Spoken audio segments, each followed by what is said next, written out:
heard from Professor Green, maternal health services in Ireland are amongst the best in the world, and pregnant women and their families should be reassured that they are receiving the very best of care in pregnancy. One measure of maternal health services is maternal mortality rates that we've just heard about, and our accurate figures in Ireland show that these rates are approximately one mother dying per 12,000 pregnancies. These low rates compare very well with the UK and Europe. If a woman has a substantial risk of dying in the immediate hours or days, there's no legal difficulty. We press on and offer treatment.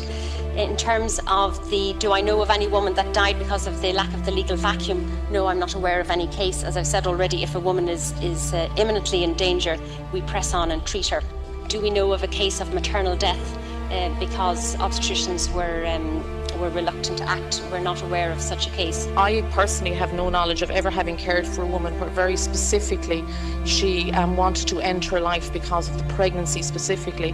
And in my pursuit of information over the last week or so, I've been unable to identify any other consultant who did know of such a woman. And again, with the issue of suicide, nobody is suggesting that suicide or the termination of pregnancy is a cure for the mental anguish associated with suicide ideation. Nobody suggests that suicide, the termination of pregnancy, is a cure for that. In the emergency situation where a woman is dying, I believe we have the resources to manage those women, and we do so without hesitation if we are going to save life. If a woman is dying in front of me, I will not wait for a second signature. I will save her life. That is my job. I'm not aware of any situation where lack of legal clarity has prevented appropriate care. It certainly hasn't happened in our hospital, and I'm not aware of it happening anywhere else. We've not had the experience of seeing any women who are suicidal where the appropriate treatment for their suicidal feelings would have been a termination of pregnancy.